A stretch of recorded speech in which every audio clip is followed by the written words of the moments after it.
What's going on? It's BF and Kruma, the legit OG, live from the corner. Yesterday I asked a question to the brothers. I asked, who are you? And having the answer to that question is what you're really going to need to understand before we can get into what we're going to deal with today.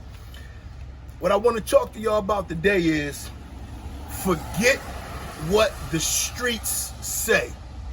Get it out of your mind. Get it out of your cares. Forget what the streets say. Now, I'm always transparent with y'all, and I'll be honest, I'm still shaking off some of the street stuff out of my life. You won't even know how deep stuff be ingrained in you until you really start working on yourself. So, about a week ago or a few days ago, there was a call for a Stop the Violence meeting that was in my neighborhood.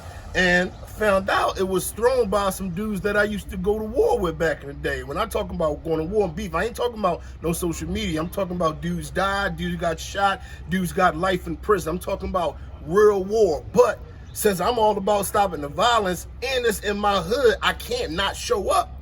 So I shows up and I'm like, I like dipping the back because in my mind, right, I don't want to be seen with the people I used to go to war with because of what the streets might say. Man, look at that. I ain't even in the streets no more, but it's still in my mind. I'm like, man, I'm just hiding in the back because I don't want to get, everybody got their phones out. Everybody on live, everybody taking pictures. I'm like, I don't want to be seen with these dudes. But then one of the elders called me up to the front. I'm like, oh, man.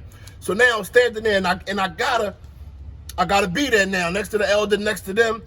But in my head, see, this is one thing about me. I check myself when I start getting goofy.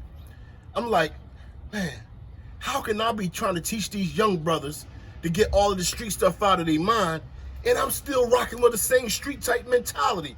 So when I got the microphone, I went and stood next to the brother that I had beef with, shook his hand, talked about the war, and talked about us squashing the war, because we here trying to save young brothers from the streets. I can't be operating from a street mentality. It's much bigger than some kind of street code. But even me, listen, I'm always transparent. Even me, man, I still be having some of that street stuff in me. But every day I'm working to get better, and I'm gonna be transparent so y'all can know I'm just like y'all.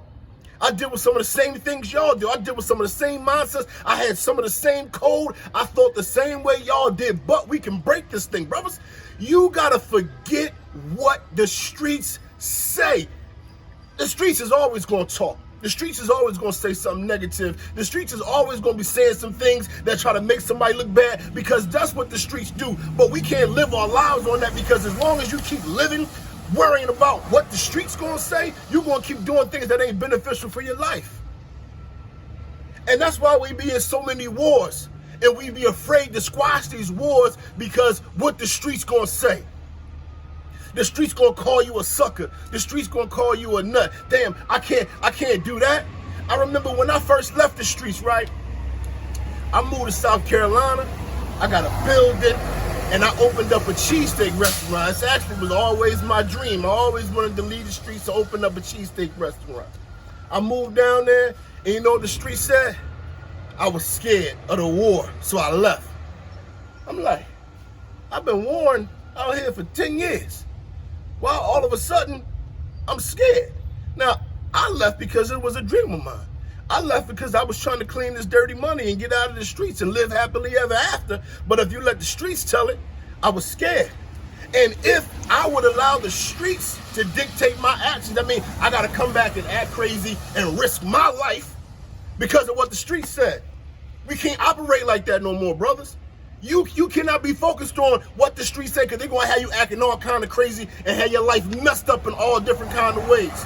And that's one of the reasons why most of us scared to get some kind of legit money. You're scared to get some legit money because if you do things a legit way, what the streets going to say. I remember years ago, right, one of my homies, he used to be selling waters on Oregon Avenue. So I'm talking to him one night about selling waters. It's at the end of the summer.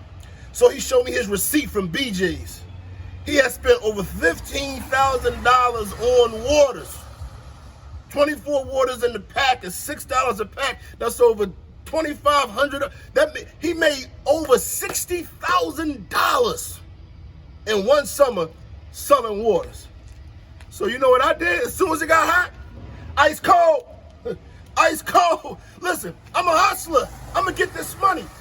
But people happen. So I'm out there selling the waters, right? I had homies calling from upstate like, damn, what's up with you, man? I heard you out there selling waters. I said, yeah, I'm killing them with these waters out here. You know I'm a hustler. Whatever I get my hands on, I'm going to sell. I'm going to make some money. It ain't all about drugs. See, when I be talking to y'all about all hustlers don't sell drugs, that's what I mean. See, some people are just drug dealers and some people hustlers. I'm a hustler. I started out selling roses when I was 10. Then I was selling oils and incense when I was 11.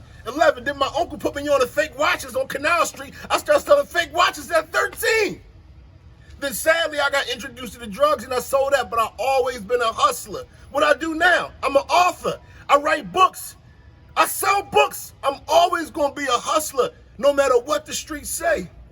But if you keep allowing the streets to dictate your life, I'm telling you, man, your life going to be tore up.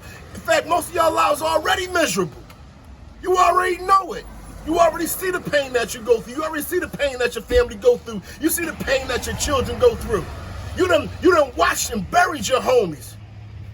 Some of my Islamic brothers, you done washed your homie's body.